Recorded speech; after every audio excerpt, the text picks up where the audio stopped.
Chai with Chitra.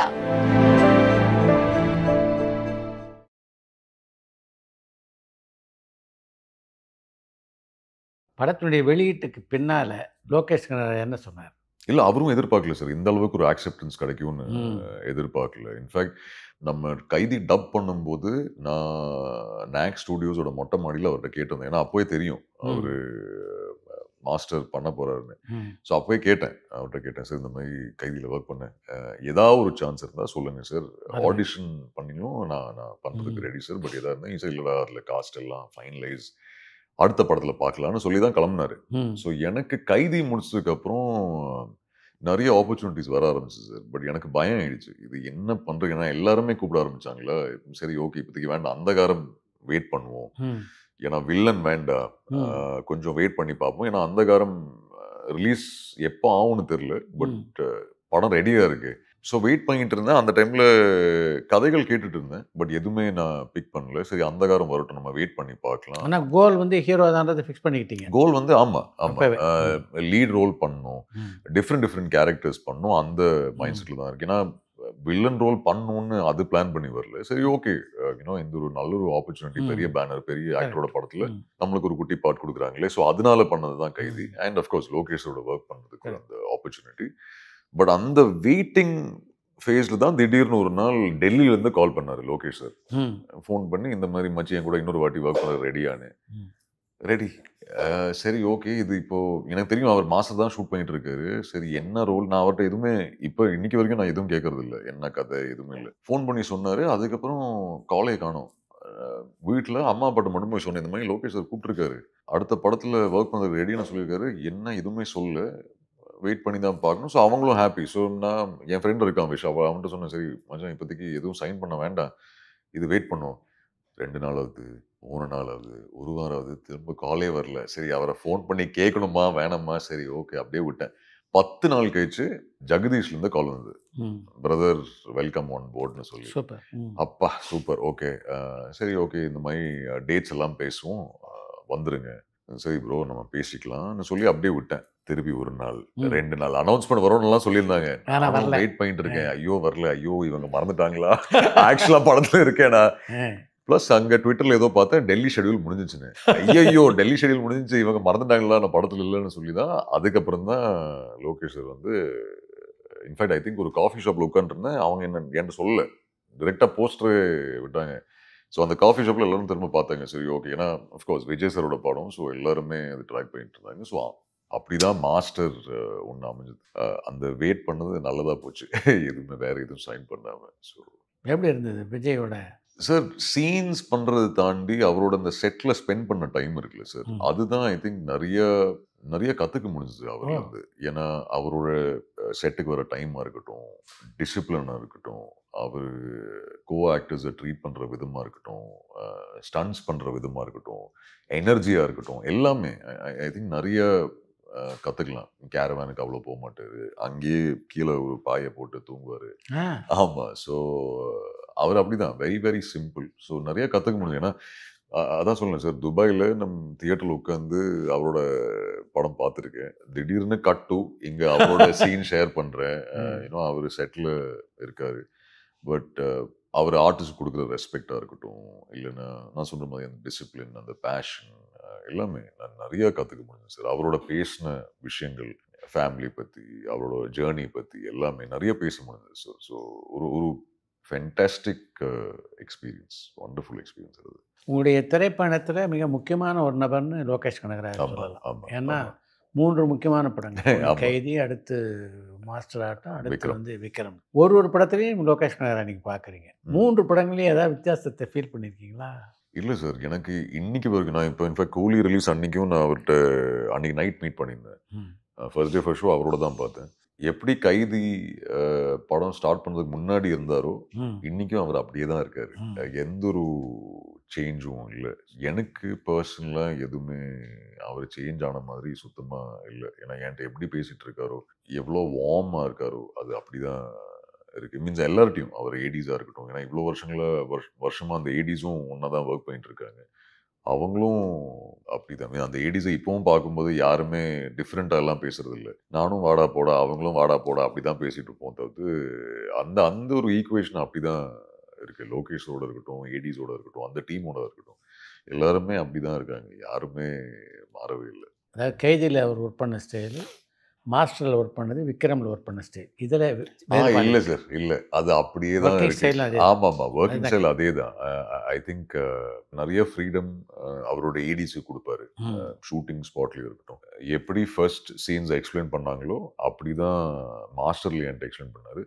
விக்ரம்ல கைதியில எப்படி ஒரு scene explain பண்ணாரோ, அப்படிதான் என்ட்ட இந்த விக்ரம்லயும் எக்ஸ்பிளைன் பண்ணாரு. ஐ திங்க் அந்த ஒரு ஈக்குவேஷன் அவர் எல்லா ஆர்டிஸ்டோடையும் பயங்கரமா ஒண்ணு இருக்கும் அவருக்கு. ஏன்னா அவருக்கு எக்ஸாக்ட்டா என்ன வேணும்னு அவரு ஆர்டிஸ்ட்ட சொல்லிடுவாரு.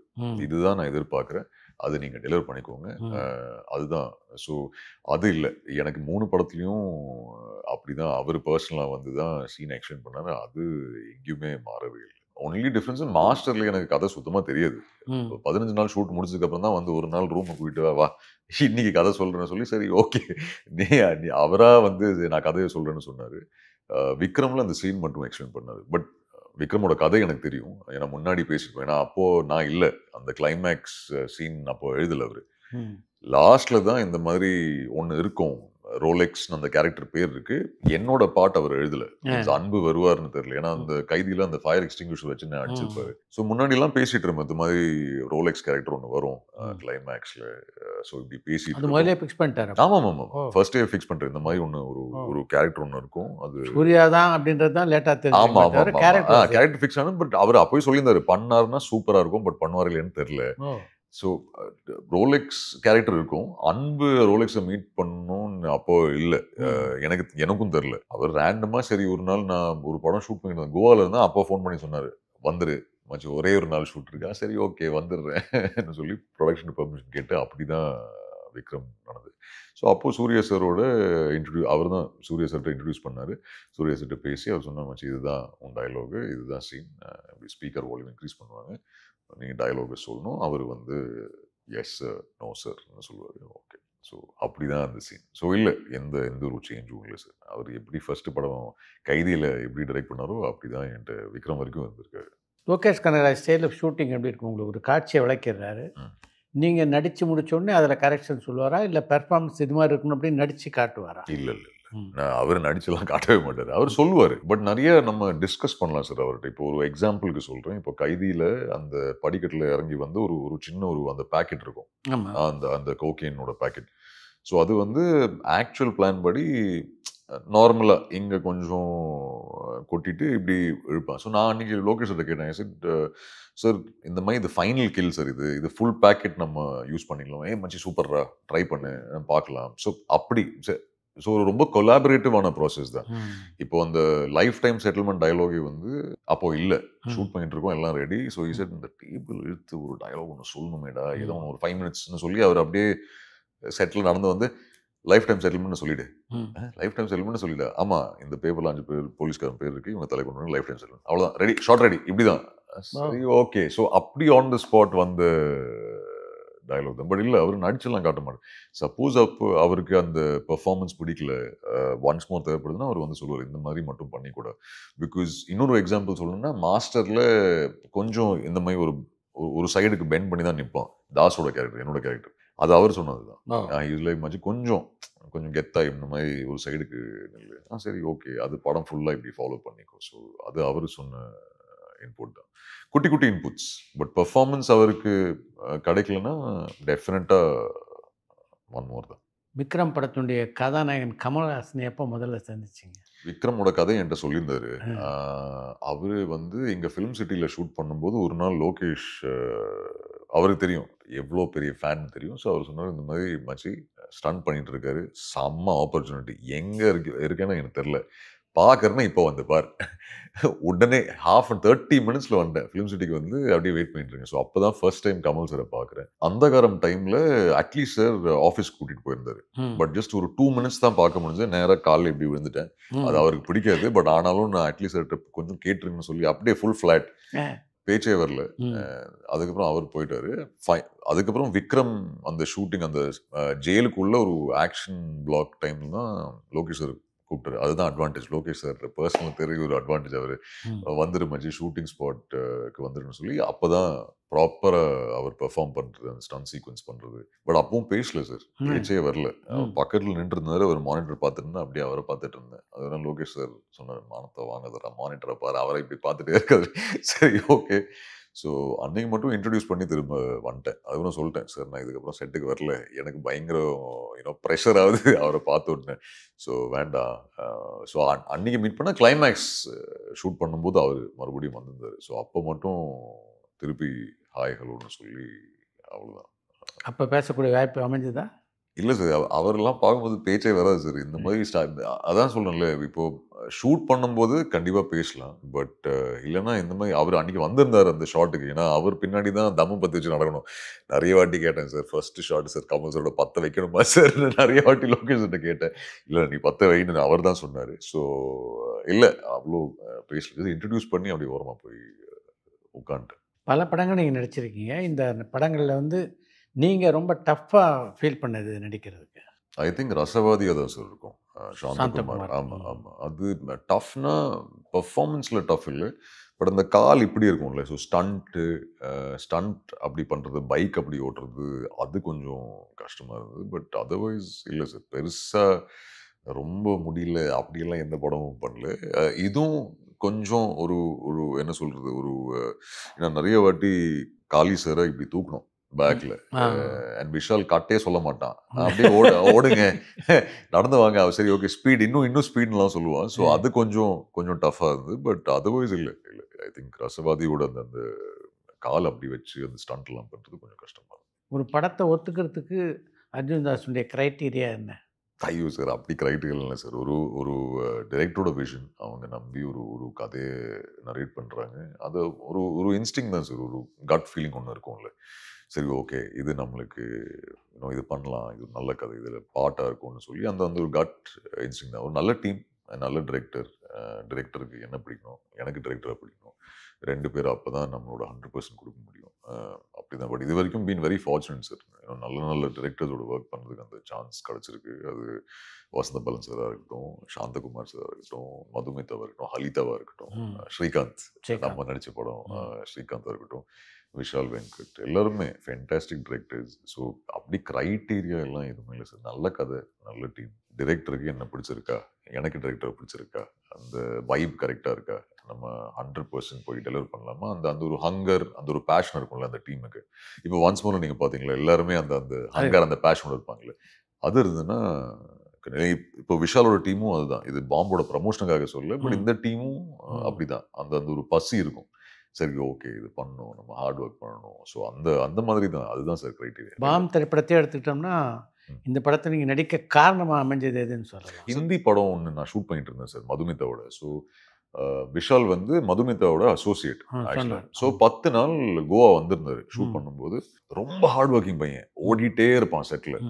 ஸோ எப்பெல்லாம் பிரேக் இருக்கோ வந்து, சார் ஒரு லைன் ஒன்று இருக்குது நரேட் பண்ணணும்னா அப்போலேருந்து சொல்லிட்டு இருக்கான். சரி ஓகே விஷால், சார் ஒரு லைன் இருக்குது நான் நரேட் பண்ணுறேன். சரி 10 நாள் முடிச்சுட்டு அவன் எஸ்கேப், இங்கே ஒரு சீரீஸ் இருக்குன்னு சொல்லி வந்துட்டான். அப்புறம் ஆளே காணும்.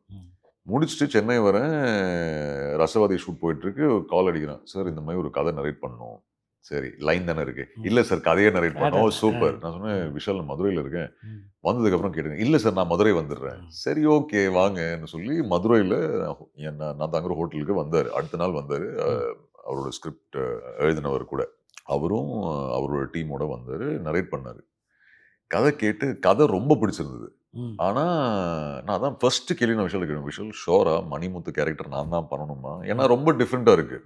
ஏன்னா எல்லாருமே வந்து ஒரு ஒரு பாக்ஸ்குள்ளே போட்டிருந்தாங்க. ஆங்கிரி, ஏன்னா ஹலிதா தவிர எல்லாருமே வந்து ஒரு ஆங்கிரி யங் மேன், ரொம்ப அக்ரெசிவான கேரக்டர். இது ரொம்ப பாவமனைன்னு விஷால்கிட்ட கேட்டேன். சார் விஷால் ஷோரா நான் தான் இந்த ரோல் பண்ணுமா? Sir yes sir. விஷால் நான் மறுபடியும் கேட்குறேன், ஷோரா? எனக்கு கதை பிடிச்சிருக்கு, பட் உங்களுக்கு ஷோரா? இது எஸ் சார். சரி ஓகே விஷால், நான் இந்த படம் பண்ணுறேன். பட் எனக்கு என்ன பிடிச்சதுன்னா, சுற்றி இருக்கிறவங்க நிறைய பேர்கிட்ட இவர் போய் சொல்லியிருந்தாரு சார், இந்த மாதிரி அர்ஜுன்ட்டு தான் நான் இந்த மணிமுத்து கேரக்டர் சொல்லியிருக்கேன். அவர் எல்லாருமே கேட்டாங்க, நீ ஷோரா இருக்கியா, இவரால் புல் ஆஃப் பண்ண முடியுமா, இவர் பண்ணுவாரா, இது கரெக்டா இருக்குமா, அதெல்லாம் தாண்டி நார்மலா அப்படி யாராவது சொன்னா நம்ம யோசிப்போம்ல, சரி எல்லாருமே கேட்கறாங்க, மேபி இன்னும் வேற யாராவது நம்ம அப்ரோச் பண்ணுவோம்னு சொல்லி. பட் அந்த கன்விக்ஷனோட தான் சார் இருந்தாரு அவரு. இன்னைக்கு வரைக்கும் அவரு இல்ல நீங்க பண்ணதான் கரெக்ட். ஸோ அந்த கன்விக்ஷன் அவரு கொடுத்த அந்த கான்ஃபிடன்ஸ் தான். ஸோ சரி ஓகே, படம் ஃபுல்லா அவர் கை பிடிச்சு தான் எண்ட் வரைக்கும் வந்திருக்கேன். அண்ட் இது ஒரு ஹீரோ ஃபிலிம் கிடையாது சார். அதுதான் ஹீரோ. விஷால் அண்ட் விஷாலோட ரைட்டர்ஸ் தான் ஹீரோ. பட் கதையா ரொம்ப பிடிச்சிருந்தது. விஷாலா as a human being, as a director ரொம்ப பிடிச்சிருந்தது. ஸோ அதனால தான் பண்ணேன். இப்போ படத்தை முழுமையாக பார்த்துருப்பீங்க. ஆமாம். ஸோ ஒரு நிறைய சீரியஸ் விஷயங்கள ஒரு ஹியூமரோட ஒரு எமோஷனல் ஸ்டோரி, ஒரு ஒரு 2 ஃப்ரெண்ட்ஸோட பாண்ட், 2 ஊரில் இருக்கிற பிரச்சனை, எப்படி எண்டில் எல்லாருமே ஒன்றா வராங்க, அதுதான் கதை. இது சிம்பிளாக சொல்லிட்டேன். பட் நிறைய எமோஷன்ஸ் இருக்குது, நிறைய ஹியூமர் இருக்குது, ஒரு பியூட்டிஃபுல் ஃப்ரெண்ட்ஷிப் இருக்குது, ஒரு பியூட்டிஃபுல் லவ் இருக்குது, அண்ட் ஃபென்டாஸ்டிக் ஆக்டர்ஸ், அண்ட் சொல்லவே தேவையில்லை இமான் சரோட பிரில்லியன்ட் மியூசிக் அண்ட் ஆர்ஆர் இருக்குது. ஸோ நல்லா வந்திருக்குன்னு நம்புகிறேன். நீங்கள் படம் பார்த்து சொல்லுங்கள் சார். படத்தில் முக்கியமான கதாபாத்திரத்தில் காளி வெங்கட் நடிச்சிருக்காரு. ஏற்கனவே அநீதினி அவரோட முக்கியமான கதாபாத்திரம் நடிச்சிங்க சார். ஸோ ஆக்சுவலாக விஷால் வந்து என்கிட்ட கதை சொல்லும்போது நான் ஃபர்ஸ்ட்டு கேட்டேன், இந்த ரோல் யார் பண்ணுறாரு? ஸோ சார் இல்லை சார் இன்னும். ஸோ நான் சொன்னேன், ஐ சார் ஒன்று பண்ணு, காளி சார்கிட்ட கேட்டுப்பாரு. ஆமாம், ஐ சார் காளி சார்கிட்ட கேட்டுப்பாரு, டேட்ஸ் ஓகேனா, அவருக்கு கதை பிடிச்சிருந்ததுன்னா நீ கேட்டுப்பாரு. சரி சார் நம்பர் கொடுங்கன்னு அப்படி தான் காளி சாரை போய் மீட் பண்ணார். மீட் பண்ணிட்டு காளி சாருக்கு ரொம்ப பிடிச்சிருந்தது. ஸோ அநீதியில் நம்ம ப்ரமோஷன் டைமில் நான் அவர்கிட்ட நிறைய சொல்லியிருந்தேன். அந்த தங்கப்புள்ளங்கிற வார்த்தை ஒட்டிக்கிச்சு. ஸோ அவர்கிட்ட சொல்லியிருந்தேன், சார் என்னைக்காவது ஒரு படம் ஃபுல்லாக பண்ணணும் சார், ஒன்றா பண்ணணும், ஏன்னா ஒரு சீன் கூட இல்லை சார் கூட. ஸோ பண்ணணும். ஸோ ப்ரொமோஷன் டைமில் நிறையா பேசிகிட்டு இருப்போம். ஸோ ஃபைனலி இந்த படம் ஆக்செப்ட் பண்ணதுக்கப்புறம் செட்டில் நிறையா டைம் இவரோட தான் இருக்கும். ஏன்னா 2 பேர் பெஸ்ட் ஃப்ரெண்ட்ஸ் படத்தில். ஸோ நிறைய பேசணும். அவரோட அப்ரோச்சாக இருக்கட்டும், ஃபென்டாஸ்டிக் ஆக்டர் சார் அவர், ஃபென்டாஸ்டிக். அவரோட அந்த இன்ஸ்டண்ட்டாக அந்த கேரக்டராக மாறுறது ஒன்று இருக்குல்ல, பியூட்டிஃபுல். ஒரு ஒரு வண்டர்ஃபுல் எக்ஸ்பீரியன்ஸ். ஆக்சுவலாக இப்போ ஒரு ரொம்ப நல்ல ஃப்ரெண்ட் ஆகிட்டார் இப்போ அவர். ஆமாம். ஸோ அந்த அளவுக்கு டைம் ஸ்பெண்ட் பண்ணுவோம் செட்டில். ஏன்னா எல்லாமே நைட் ஷூட் வேறு. அவர் வேற பாவம் எதுவுமே, ஏன்னா சில சீன்ஸில் தான் மட்டும்தான் நடிப்பார், மீதி எல்லாமே இப்படி சும்மா உட்காரணும் அவர். ஸோ நடுநடுவில் நிறைய காமெடி பண்ணுவார். Very nice human being sir. Very happy அவர் இந்த ரோல் பண்ணதில். ரொம்ப ரொம்ப ரொம்ப ஹாப்பி. அஜித்தினுடைய படத்தில் பணியாற்றக்கூடிய வாய்ப்பு அமைஞ்ச போது எப்படி இருந்தது? ஒருத்தரோட ஆஃபீஸில் ஒர்க் பண்ணி அவரோட ஸ்க்ரீன் ஷேர் பண்ணுறது ஒரு ட்ரூ பிளெஸிங் சார். அது அதுக்கு முன்னால் அஜித்தோட உடைய இன்டராக்ஷன் வேறு, இந்த படத்தில் நடிக்கும்போது இன்டராக்ஷன் வேறு மாதிரி இருந்தது. Big heart sir. ஏன்னா கேரவான் கூப்பிடுவார். சரி ஒன்றுமே பண்ணல வா பேசுவோன்னு சொல்லி அவர் கேரவான் கூப்பிட்டு போவார். 2 தெலுங்கு படம் பண்ணியிருக்கீங்களா? ஆமாம் சார். ஓஜி வந்து is only for Pawan sir. Kaithi 2 உருவாக போதா செய்திகள் வந்துட்டுருக்கு. லோகேஸ்வரோட எப்படி இருக்கும்னா, பரபரப்பான சினிமா செய்திகள், நட்சத்திரங்களின் பேட்டிகள், சினிமா வரலாறு ஆகியவற்றை பார்க்கவும் படிக்கவும் உங்களுக்கான இணையதளம் touringtalkies.co.